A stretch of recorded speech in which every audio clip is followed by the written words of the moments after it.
Welcome to Thrive, the podcast.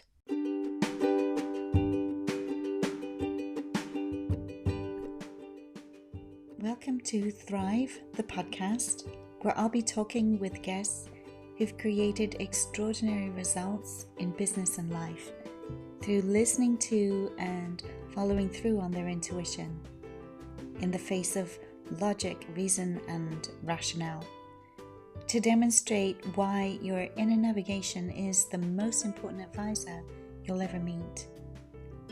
No matter what you've been through, faced, feared, or run from, Thrive is here to uplift you and give you the courage and fortitude to face your future, even when you don't feel fearless.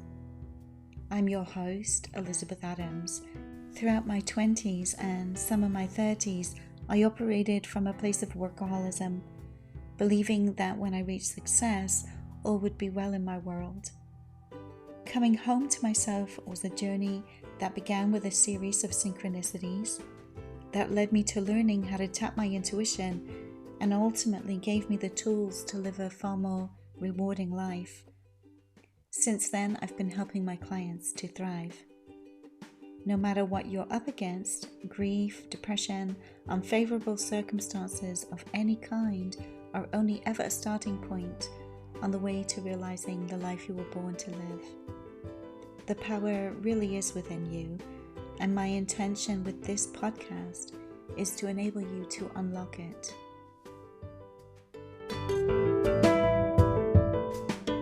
So this morning on Thrive Through Intuition, I'm speaking with Lucy Nolan, the founder and CEO of IMAGINAL, a tech company specializing in marketing and building communities. Welcome, Lucy. Thank you, Liz. Thank you for inviting me. Very excited to be here. Yeah, I'm delighted. I can't wait to hear some of your journey and your story of creating your company and what life was like for you before you started intentionally harvesting your intuition. Yeah. Do you want to speak a little bit about? Sure. Yeah. So I guess, let's go back to before I formed the company. So I was working in media, working for publishers. So the likes of MumsNet, The Independent, Evening Standard. And I was always working. So I've been working in digital marketing for many, many years. And my interest was always on, the new technologies, the new solutions. But the campaigns that I was most passionate about were like the purpose-led campaigns that were really kind of getting the community to take action on things. A campaign that I did with MumsNet, which was amazing, was for homeless teenagers. And it was getting the community involved and educating them and getting them engaged with the campaign and creating their own content. And as a result of that, I was invited to Downing Street to meet Samantha Cameron. She was the Prime Minister's wife at that time. And, so those were the things that I was passionate about. However, being in the media world, as I'm sure you're aware, was very high pressure, very competitive, long hours, in London with the busy commutes. And I wasn't very healthy, I would say. I wasn't very healthy physically, mentally, spiritually. I was very much in that kind of survival mode. All I knew was just to work. And then I came across, I went to a workshop and learned intuition. And that was actually with Ryan Pinnock and Super Genius. And through that workshop, and actually at that time, I had no idea of, I guess, what my talents and skills were. It was like I was good in my job. I kind of knew I was good with people. I knew I was passionate. I knew I liked, creativity and being creative. And I knew I loved technology and, that I had a good grasp of technology and could pick up solutions and then be able to explain them to my clients in a simple way and, utilize them. And Ryan promoted an entrepreneur workshop. And I was like, okay, I'm going to go to that. I'd kind of learned intuition and, I'd been learning some things about myself and I was on the personal development journey. And I went to that workshop and I got a very clear vision of, what my business would look like. And I would say it was probably 6 months after that I formed my business and went self-employed and really started working with purpose-led entrepreneurs and businesses. So really working with clients where I was passionate about their business, really helping them with my kind of tech expertise and my marketing expertise. And, through that, I realized that a lot of the kind of niche that I was doing, it was like, my ability to really understand the audience and understand the community and work with those businesses to engage their communities, to drive their businesses, whether that was, through referrals or, or renewals even. And so that's where I started specializing. And yeah, so that's kind of like the mini version of the story. Yeah. And I know that, I mean, basically you were in charge of a massive operation in 2020, right? So you built a platform for people all around the world to be able to connect and deliver training, which had never really been done before. You were thrown in the deep end and it was a massive success. Do you want to tell us a little bit about that? Yeah, sure. So 2020, it's the start of the pandemic. People are in high stress, they've lost their jobs, their businesses, so many things are going on. And I was invited and asked, if I would use my skills to take a training online and recruit a team of volunteers to help with that from the community. So I think like the first round, we must have had like 150 coaches, and 150 volunteers that agreed to help deliver this training. And, I didn't necessarily have budget for tech solutions. So I had to go out there and find some, free tech solutions that would help to connect these volunteers up with thousands. Because I think the first round we had like 2,000 people attend the training, and it was across like 60 countries. So we had all these time zones going on. It was intense. And then, even to the levels of people that hadn't used Zoom before, so we had to train people and create resources on how to use Zoom.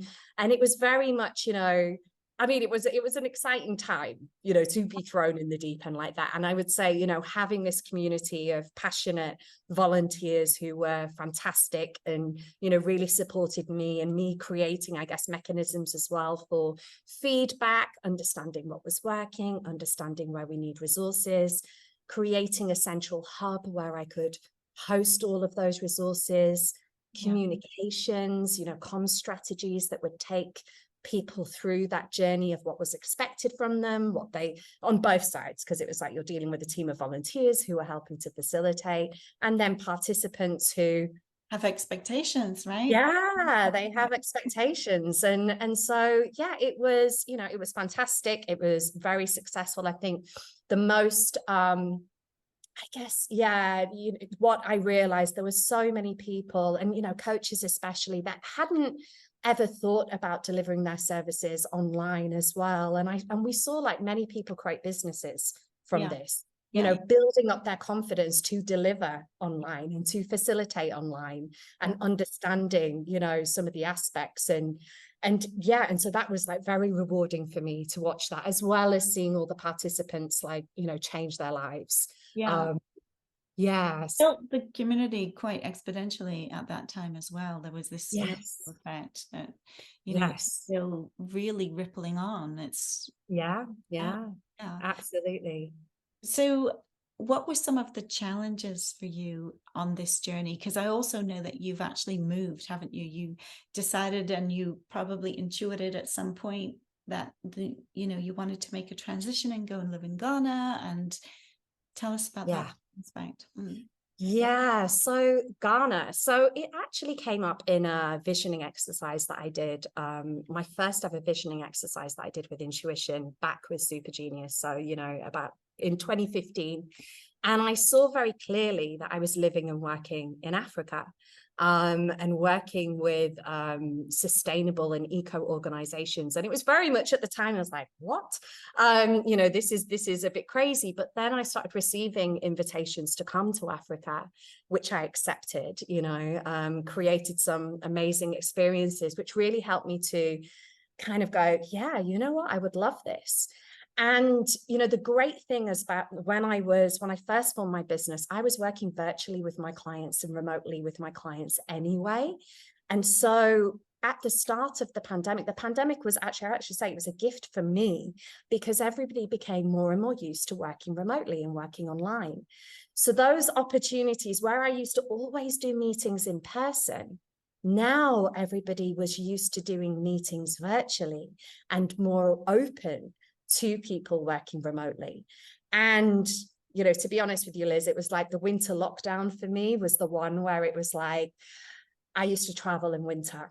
You know, I've always hated the cold and the winter. You know, I blame my Caribbean blood. I was that child that would cry at school, you know, to go out in the playground in winter. I spent my winters in bed with an electric blanket reading. You know, that was my childhood. And that winter lockdown, when we couldn't travel, was the catalyst. And I was like, okay, this is it. This is time. I kind of knew at the start of the pandemic, I was like, okay, this is interesting. You know, I was feeling that the UK wasn't really supporting me anymore. And so my intuition had kind of said to me, get rid of your belongings and put them into 2 suitcases. You're going to leave. And I wasn't certain that it was Ghana to begin with, but I'd had an invitation to Ghana. And so I followed it.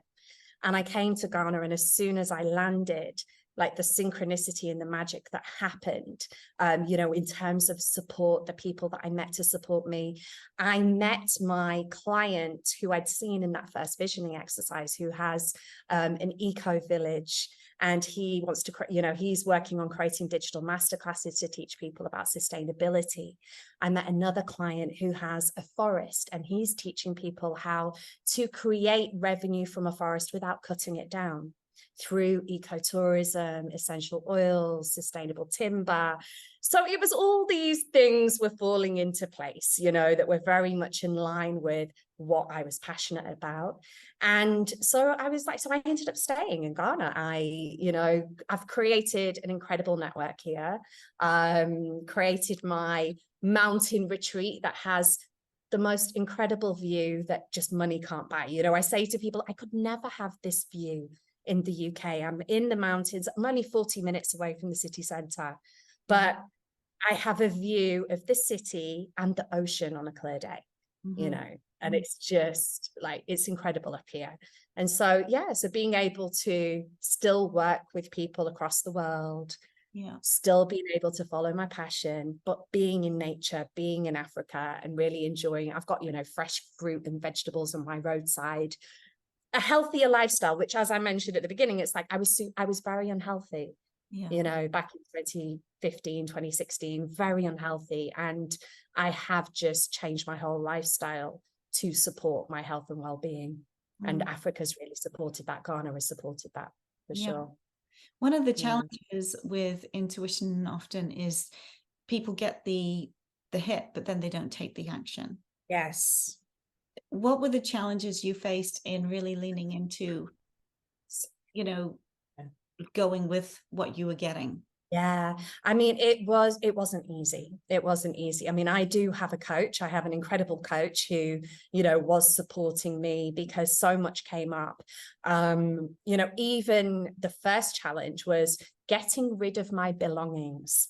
I had placed so much attachment on my belongings that it was incredibly difficult, you know, to scale down. I was pushed and I was forced, actually, because I had to move house the first week of the pandemic, and you couldn't get a removal van, you couldn't get storage, and so I had to give everything away. Oh, right. Yeah, right. You know, and it was like I couldn't, you know, like new furniture, I couldn't even sell it. It was like I had to give it away.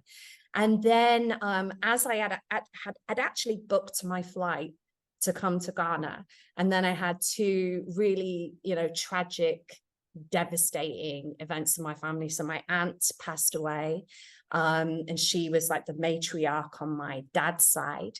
And then my grandfather, who had brought me up as my father, was diagnosed with terminal cancer. And so, you know, all of this, I booked this flight, and obviously all of the guilt came up, you know, I can't leave my family, you know, I can't do this right now. And unfortunately, my grandfather passed away 6 weeks later. I think I'd been to my aunt's funeral, seeing him for the last time, and he passed away like 5 days later. And it was those really difficult, decisions that it was, I had to think about, and, I've got a really amazing supportive family. And I think, when you do go through losses like that, it's that time where it's like, yeah, you really do have to live your dreams. You do have to take action. And so I thought at that time, okay, let me go, because it's probably going to be healing for me as well. And let me just even go for a limited amount of time, and I kind of resolved it that way, I guess, for my ego and all these things that were kind of screaming, saying you can't go. And I thought, no, I'm going to go. I'm going to follow and take that step, because I actually need that time for healing, for processing. And so, yeah, so that, it did support me. It did support me to follow my intuition. But absolutely, when you're making those big steps and then other things happen, like it's very easy to then not follow your intuition, right? It's very easy for everything else to come in and say, no, I can't do this. This is impossible. But I'm really grateful for the support that I had from my family, my friends, the community, my coach, that really helped me in stepping forward with that. In fact, yeah, even one of the coaches that I was working with in the community, she'd been through a similar experience when her dad was diagnosed, and she was moving from Australia to America. And so she talked to me about that. And so she was like really instrumental as well in helping me with those decisions and actions. So tell me, what was life like before all of it? Like before you knew about what was, I mean, I understand about what you were doing professionally, but just in terms of your relationship with yourself and life. Well, I did have a traumatic upbringing, I would say, to put it short. Like I was actually abandoned by my mother as a baby. And so those that might have some experience, with the work would understand, what kind of issues that might cause. I was brought up by my grandfather, but it was a dysfunctional environment. I ended up being on my own from the age of 15. So, I was in survival, I would say. All I was doing was working to pay the bills. One thing that I knew that I wanted and that I followed was that I did want to follow my education. So I did, even though there were so many times when I nearly dropped out because it became so hard. I was working 3 jobs whilst doing my A-levels, doing my degree. And because I just got into this rhythm of just working to survive, by the time I'm in my late 20s, I've got so many health issues from anxiety, I guess from suppressed emotions as well. I would say to people, I was very much coasting. I didn't really believe that I had any control over my destiny, and my direction. So I just worked really hard. And then, what opportunities came up, I took them, but I would suffer from anxiety before I even knew what anxiety was a thing. I was suffering from anxiety. I did suffer from depression. I would isolate and withdraw quite a lot, so I would just go to work and manage the energy to put the face on at work and then spend weekends in bed. That was my life. It sounds like there was a high degree of workaholism in play in your world. You explained it as coasting, but you weren't really coasting, you were working your ass off. And that was coming from that belief of always not being good enough, not being worthy. I had to work 10 times harder than anybody else in the office because of my background as well. I think people, I mean, there's this other side of me that knows that people from my background don't necessarily have the opportunities that I did, and so that belief and that side did make me work extra hard. I was working overtime. I was, often working weekends. And I guess as well, because I'd been on my own from 16 and really, struggling to pay rent and pay bills and all the rest of it, I was always in that kind of scarcity mindset of, worrying about bills and so it was, yeah, so it was tough. It was really, really difficult. I didn't know what leisure time was. I didn't know what hobbies were. I didn't know what I would love to do in my free time. You know, like I had no idea. It's like my free time was just work. So, you know, all these things, and it was, and I guess through this journey with intuition, I really started to learn about myself and what would, you know, say, for example, if I did slip into a depression or anxiety, it was like, what are those things that I would love to do that will bring me out of that, right?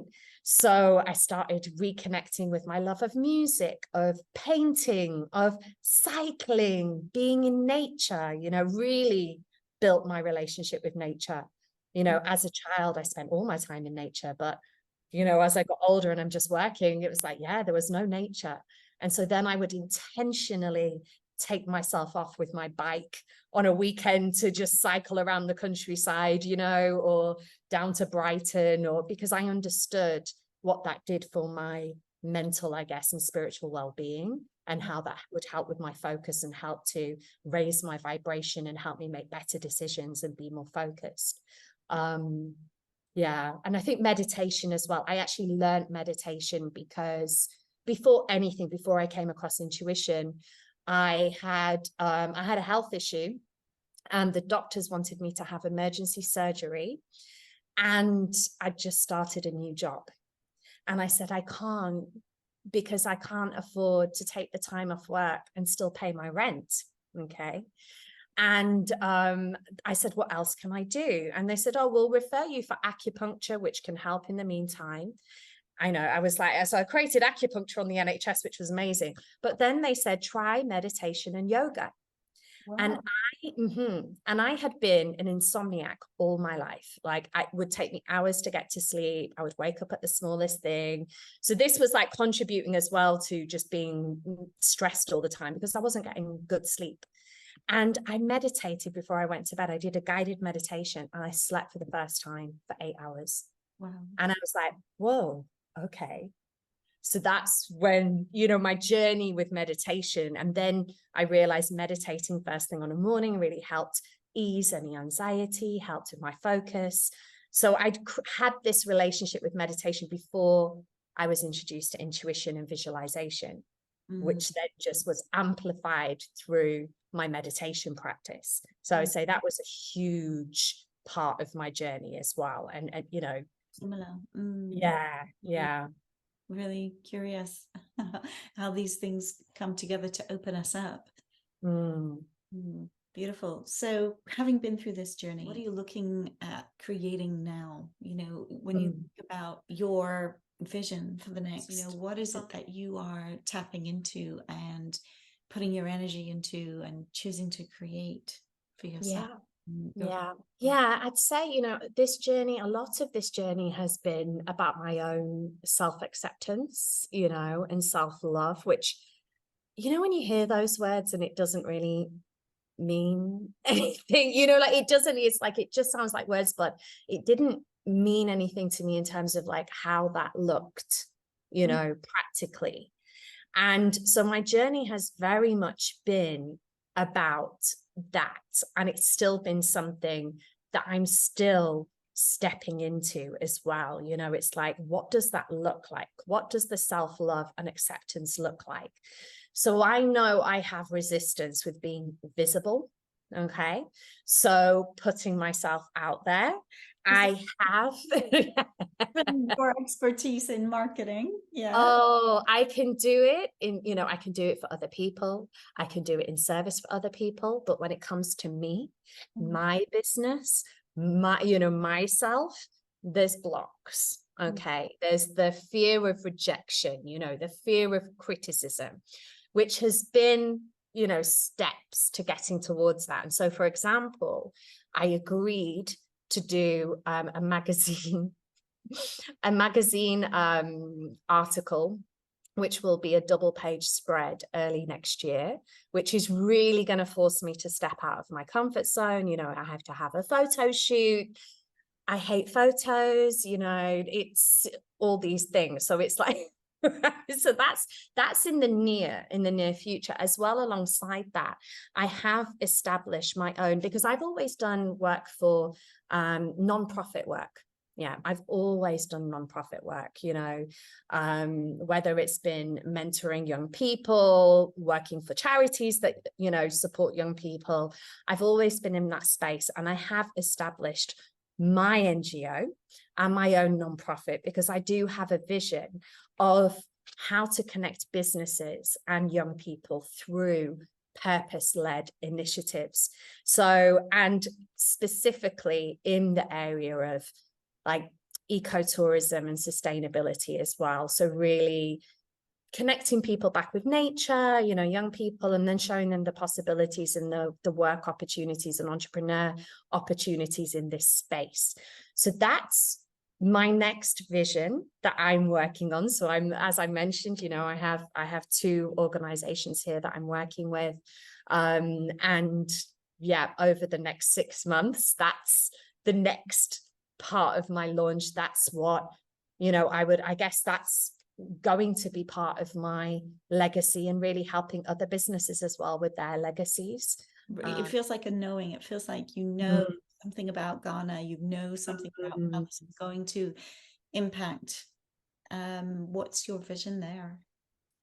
It's very deep, Liz. It's very deep. And I think, when I came here, I didn't really realize how deep it would be, and my connection to the country. So I have West African ancestry. As I'm one of the only ones in my family that have returned to West Africa since the slave trade. Okay, so I understand that I have this ancestral history. Whilst I've been here, I've connected with many from the diaspora who, from the US, from the UK, from the Caribbean, who have also returned. And we're all realized that we're all on this journey, that it has been our purpose to return here, to bring our skills and, our education that we've been blessed to have, the education that I was able to create. My father, for example, wasn't, as a first generation immigrant in the UK, he didn't have the same education and job opportunities that I did. And so coming back here and seeing, and, for me, Ghana, I mean, there's so many things about it. My client, for example, his resort is on the land that's closest to the center of the earth. Okay, so there's a lot of energy there. There's a lot of history here and a lot of energy. And many people don't know, Ghana's only 6 hours away from the UK, but it's a country full of rainforests that are being cut down for resources. Yeah. Ghana is a dumping ground for all of the electronic waste from Europe. It's a dumping ground for all of the, the recycled clothes that people put into charity bins. They get sent here. Many get resold, but many don't. They end up in the ocean. So there's all these environmental things that are happening here, 6 hours, from the UK, that nobody's aware of. And I believe that through ecotourism, that people will become more aware of this. And, so that's why I'm working with these particular organizations, because I had a very clear vision that the way that we are going to protect the land is through ecotourism. I actually had a clear vision of where parts of the planet will be turned into toxic waste grounds. Through ecotourism, we will be able to show people how to regenerate the land and learn and live more sustainably and in alignment with the land. So, for example, my client, he is teaching people how to build with sustainable materials, solar power, compost toilets, all these different types of things. And there are many people coming back to Ghana.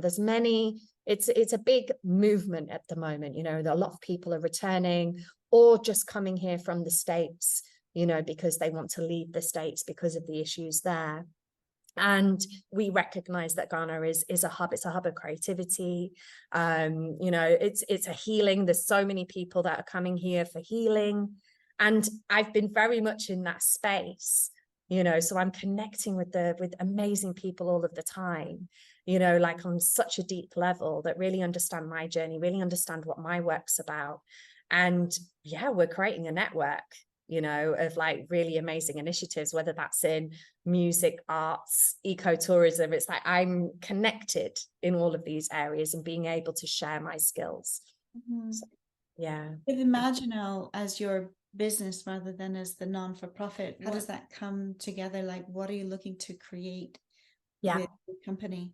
Yeah. So one of the aspects, so I mentioned before that, you know, previously when I worked in media, I was very passionate about those purpose-led campaigns. So I would bring together, say, a charity and then a commercial business, and then do a campaign, connect them together and create a campaign that complemented the two. And I would like to do similar things with my nonprofit as well, is really understanding a business, you know, understanding their community, their audience, what they care about, and how that business could support a nonprofit campaign. And obviously for their benefit, they will stand out, you know, to their customers, you know, they will, you know, from a digital marketing aspect, they'll get social media content from that as well. Ghana has, you know, incredible creators here as well in terms of that, and content creators. And so that's the basic vision that I'm seeing, you know, and it's really tapping into the creativity here, but with that aspect of purpose-led campaigns, whether that is for, I would say mainly for the environment and these types of topics and sustainability. But ultimately, young people here don't have a lot of opportunities, you know. The education system here is not the best. And from everything that we've learned about creativity, that's what I would like to use and have been using with young Ghanaians to tap into creativity and intuition in order to, I guess, access their own power as well, to make change and to make impact. So if you could wave a magic wand, Lucy, in terms of partners, corporates, commercial partners that you would love to work with, who could and would support you with integrity, on your list? Oh, that's a good question. That's a good question, because I haven't really thought about this. And it's, you know, it's so interesting because when I was in media, I would always refuse to work on campaigns for the oil companies, for like Shell. And whilst I've been here, because there's a big, you know, the oil industry is big here, I have met people that work in the oil industry, you know, and mining as well. And rather than judge them, you know, for that, I've had conversations with them. And, you know, there are actually ways, you know, to do these things sustainably. Yeah. Yeah, actually, I'd like to share, you raise a really valid point, because my eldest son's father is Nigerian, and he is a qualified engineer, and he traveled to Holland to get work as an engineer because in Nigeria, the Dutch-owned companies hire European engineers to go to Nigeria, and the young Nigerian men who are qualified are left without the work. And this is one of the big issues still going on. Yes. And you see how that is, and the structure of that, if you look at that. So the people that are connected to the land, right, that would do that work sustainably and maybe come up with innovative ideas that would make sure that things were in balance with the land and protecting the nature and protecting the local communities, are cut out of those jobs, and people are brought from outside who don't have that connection to the land. Yeah. Where, you know, I guess on a bigger scale, it's like, yeah, I would like to work with these organizations to encourage more of that, because there are people, you know, that I meet, and there are people that like call themselves, you know, environmentalists that work for oil companies, and they're trying to make the changes, you know, in these industries. And, you know, and when I've kind of met them, I've been blown away, because I never thought they existed. And so now I'm seeing that, oh, that is an opportunity, because we can't just saying there should be no more mining or no more oil. It's going to happen, right? That's the reality. We're still going to mine the land for all of the resources that we need for electric cars and all the rest of it, right? Which is happening here. But to be able to work with those organizations and to actually, you know, encourage them to do campaigns and actually show them that, you know, the public and their consumers actually want that as well, because I believe that consumers do want to see more of that from the big corporates and the big organizations. Because I would say, yeah, previously, I think when I stepped away from media, you know, I didn't want to work with corporates anymore, but actually, yes, I would like to work with them. You know, even it's funny, I was talking to somebody who's a distributor for Nestle, and I said, oh, Nestle, because when I worked for MumsNet, there was a boycott on Nestle. We never did any advertising for them. Yeah, because of all the issues that they had with selling formula in developing countries, and encouraging mothers to use formula over breast milk, all these types of things. And I think, yeah, I'm open and to embracing even those types of organizations and working with the people that do want to see positive impact and change consumerism, you know, so that people do make choices based on the impact that it's having on the planet, on humanity. And yeah, so that's kind of, I guess, like a bigger one. In the meantime, it's like I'm connected to, I guess, local organizations here. And then, you know, seeing what UK collaborations will be in place, or US collaborations. You know, there's a lot of interest in Ghana at the moment creatively. So, you know, so there's many brands, fashion brands, for example, that are recognizing Ghana as a creative hub because of what's going on here with the arts and the music industry. So yeah, you know, fashion companies, I think, as well, especially because of the impact of trade here. Well, one of the things I'm seeing is, you know, the relationship with the public when it comes to marketing. So here in the UK, we had massive campaign before COVID, right, around using plastic bags. Oh, yes. And so there was this, the way I see it, a type of manipulation on the general public that they should not be using plastic.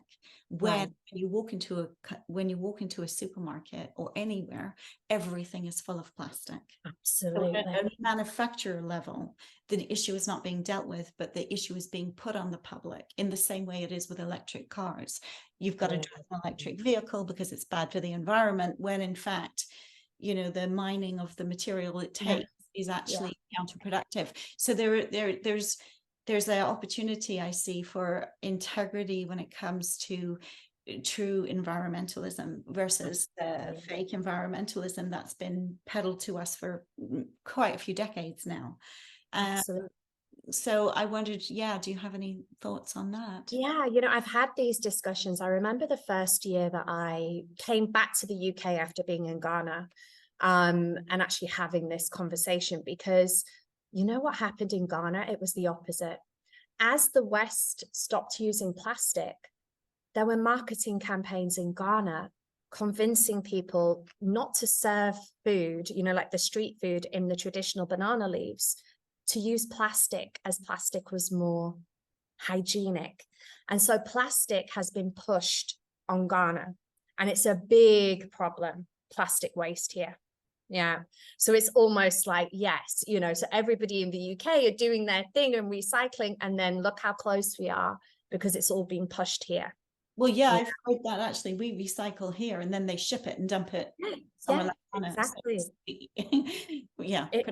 exactly. Yeah. And so the same with the clothes, right? So everybody puts their clothes in the charity bins thinking that they're doing a great thing, and it just gets dumped, you know, and ends up in the ocean. And so nobody understands that full chain, you know, that the full industry chain of waste and everything. And there's I think an opportunity here to change at that level, at a very fundamental, foundational. Absolutely. And you know, it's I've been studying and reading this a lot. You know, Charles Eisenstein is somebody, I think, you know, his books are great at educating about this. Yeah, you know, so I'm you know, I've read a couple of his books. I'm reading The Ascent of Humanity now. It's The Ascent of Humanity. And, you know, he talks very much a lot about this, and understanding that, and understanding, because it's difficult. I think it's overwhelming when we want to, you know, try and change the system as a whole. But I believe in making small differences, you know, on a small level that can then have a ripple effect, right? So whether I can work with small businesses, you know, for them to educate them, for them to make changes. You know, on a simple level, you know, you can see in Accra. So Accra is a very, very busy city, lots of amazing restaurants and nightclubs. You know, all the tourists come here. They all complain about the plastic. Some restaurants use glass water bottles. Some restaurants use paper straws. Those restaurants may be preferred by those tourists, but the local Ghanaian population doesn't know that necessarily. So that's an educational opportunity. You know, there's an opportunity to promote that, to actually say, if you want the tourists to come into your business, promote your eco credentials and show that you actually do care about the environment as well. I think that's a question in terms of, how did the native Ghanaians feel about everyone returning to Ghana? I don't know. Yeah, I think it's split. It's definitely split. You know, for some, they can see, you know, there's definitely, you know, the opportunities for, you know, especially for those that are coming back and building businesses and creating employment. The other side is it has pushed up rents in the city center. So like gentrification, right? So it's like pushing local Ghanaians out of the city because the rents are crazy, you know, like the rental prices can be the same as in the West, you know. So Accra is a very expensive city. So I think, I don't know whether it's that, you know, but I think that it may be perceived that all of the diaspora coming back are, you know, pushing up the prices. But when the diaspora are coming back as like tourists, then it's great because, yeah, there's so many opportunities for tourism. You know, the restaurants and bars and tour guides are all extremely busy, and, you know, that is creating those opportunities for locals. So, yeah, so I think it's a split. It's interesting. You know, and the thing is with Ghanaians as well, for them to understand, it's like, you know, honestly, it must be like every third taxi driver that I have says to me, "Where are you from?" And I say, "From the UK." And they say, "Why are you here?" "I'm trying to get to the UK." Oh, that's the other thing. Everybody grass is greener here. Yeah. That's why in Nigeria, everybody was trying to get out to Europe and facing what Europe was really about. Right. Many suicides. Right. Yeah. Right. And so this is the conversations that I have with Ghanaians, because they don't know that, you know, and I said to them, you know, yes. And it's funny because when I go to the UK, I meet lots of Ghanaians and all they want is to come back to Ghana. I went to Dubai, so many Ghanaians working in the service industry, and all they want is to come back to Ghana. Yeah. And, you know, and so when I talk to these taxi drivers and they're like, you know, "But why are you here?" And I said, you know, you have the simple things such as sun, fresh produce, community, nature. You know, these things are things that I value that I don't have access to in the UK. Yeah. I said, you know, when you look at, you know, things like mental health and well-being in the UK or the US versus Ghana, I'm like, in Ghana, you don't have school shootings. You don't have the suicide rates. I said, so when you look at those things and you wonder why, you know, if you believe that you know, that everything is great in the West, but look at the mental well-being as a signal of what's happening in the West.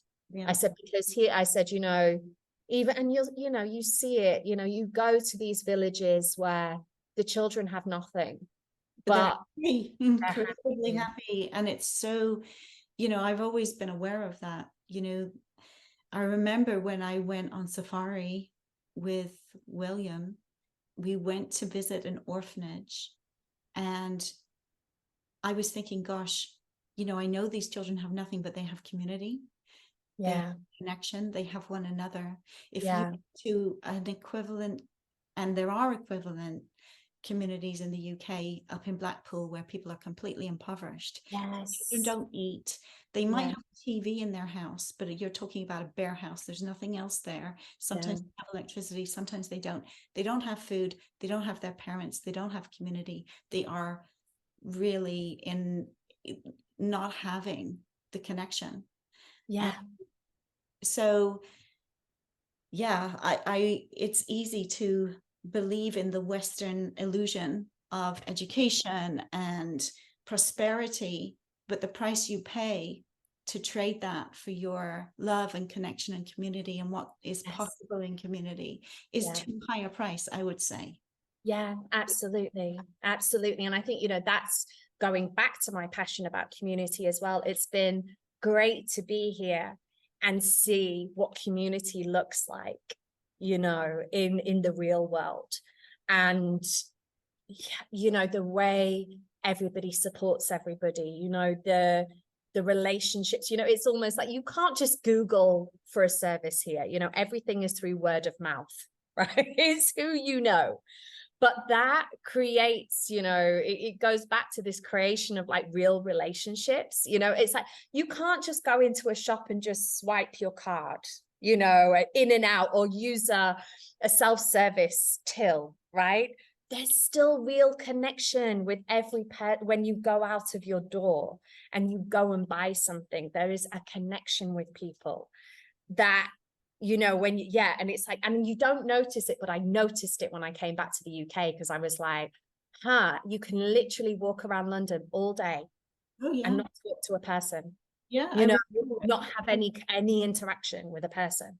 Yeah, absolutely. And I would always say, I mean, from my perspective, I remember the years of being a young mother, and I would spend 2, 3, 4 weeks totally by myself with just my baby.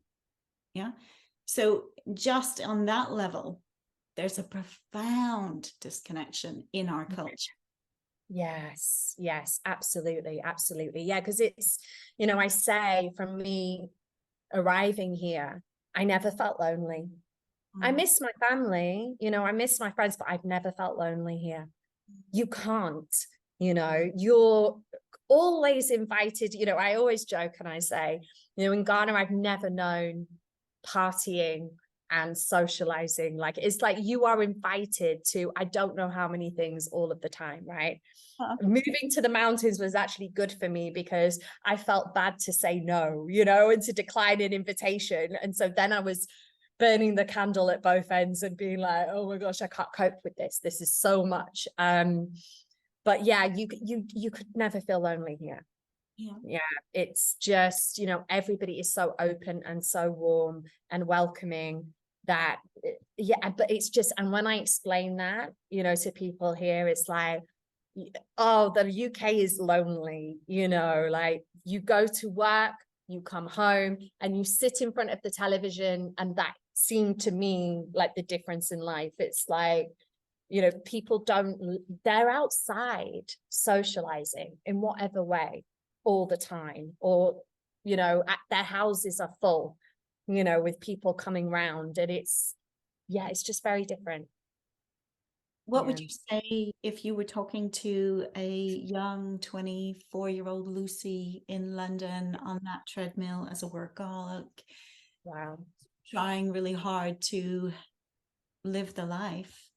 What's interesting? Give me 1 second, Liz, because a storm's just happened and it's gone really humid and I'm dying. It's interesting that you said young 24-year-old Lucy, because young 24-year-old Lucy had actually followed a dream. I followed a dream of going to Spain for a year as part of my degree as an Erasmus student. And everything came up then to stop me from going. I didn't think I'd be able to go. I didn't think I'd be able to afford to go.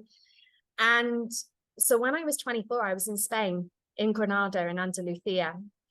And it was the happiest year of my life. That was when I realized, because Spain is very much the same in that everybody was always outside socializing because the weather was nice and there was that community feel. And that was the first experience that I had of that, and so being there, and I remember being devastated when I had to leave. I cried. Flying back to the UK, I actually got a flight directly to Leeds. And I'm not kidding you. I left blue skies and we were in the clouds for half an hour descending. That's how thick the cloud was, And I remember just being, just totally depressed, because in Spain with the sun and with the fresh fruit and outdoor lifestyle, everybody was happy, you know, everybody was with each other and socializing. And so I think what I would say to 24-year-old Lucy is like, you can actually create this life for yourself, because at that time, I didn't believe it was a possibility for me to stay. There were no jobs in Spain at that time. It wasn't a case that I could have just moved to Spain and got a job. You know, there were no jobs for young people. But that's the thing, right? When we're working Yeah. in a position, what seems to be so irrational and illogical, Yeah. actually be really true for us, but we don't Yes. know it's possible. Yes. Yeah. Yes. And I think even that, you know, because we were taught you do your education and you get a job. I was not taught that entrepreneurship was an opportunity for me. Yeah. Right. So even from that mindset, I was thinking of, oh, well, there's no jobs. There's low. Yeah. Instead of, so today, right? you know, with social media, there are so many more opportunities to be that entrepreneur. Cost of fraction what it used to. Yes. You know, so yeah, now is a great time for that. And still, because we have maybe our need to belong, or we feel unworthy, those things can really get in the way of us saying yes to that as an opportunity. Yes, absolutely. Or just being able to accept a good job in the first place. Yeah. Apply for the job, Liz, because that was the case with me when I applied for the job with the Independent and Evening Standard. I would never have applied for that job. I would never have believed that I was good enough for that job. But I just completed a workshop. Okay. And I thought to myself, I had this kind of, you know, okay, I'm just going to go for it. And I'm just going to step out of my comfort zone. And I had to present in front of a panel of people. And I used intuition for that, you know, like to help me step out of my comfort zone and do that. But yeah, definitely. If I was just operating from my belief system, there was no way that I would ever have taken those steps and dared to take those steps. And that step, you know, taking that step for the Independent and Evening Standard, I mean, you know, I doubled my salary. I got, you know, like it was crazy. Usually what I know from working with my clients and through working with myself, it's usually the most simple and direct action, but we've dismissed it. We've actually dismissed it on some level. So we haven't even seen it at some point because of it's just an automatic no, you know, instead of opening the door. And those come up all the time. I had it when I was applying for my residency in Ghana. Oh, Liz, I caused, you know, so many issues with this because to create my residency, so my core belief after being abandoned is that I don't belong, right? Mm-hmm. I'm going to be rejected. Okay. So imagine I'm applying for residency in Ghana, which will ensure that I can stay, right? And I can do business here and all the rest of it. And oh my goodness, it was just so stressful. I created so many issues. And an example was because of my fear of authority, I had to have a police check as part of my residency, which means you have to go to the police station and you have to visit the police station, build a relationship with the police to get it fast-tracked, all these things. I tried to outsource that because I didn't think I could do that, right? And of course, I outsourced it to somebody that wasn't, you know, they weren't taking action with it. And then my intuition was like, no, you need to go to the police station. And honestly, it was like, you know, recognizing the anxiety that was coming up with like, but I don't know where to go in the police station. I don't know what to say, you know, what's going to happen. And then I did it. And then it was simple. You know, it's all the time these things come up with you know, our belief systems come up, but our intuition does give us the direct answer. And that time, it was just like, you need to go. It's like I'd been chasing this guy, getting stressed out, you know, my visa's now expired, I'm here as an illegal immigrant, you know, all the things. And intuition was like, go to the police station. I'm like, okay. And I did, and then it was sorted. So yeah. Lucy, thank you for taking the time this morning to share with me and with the listeners, you know, your journey of creating, you know, going from employment to going to running your own business and to actually stepping into the vision of what what the purpose is behind that for you, that no doubt will have, you know, a ripple impact for generations after you. And it's gorgeous to hear your story and see where you're at with it all.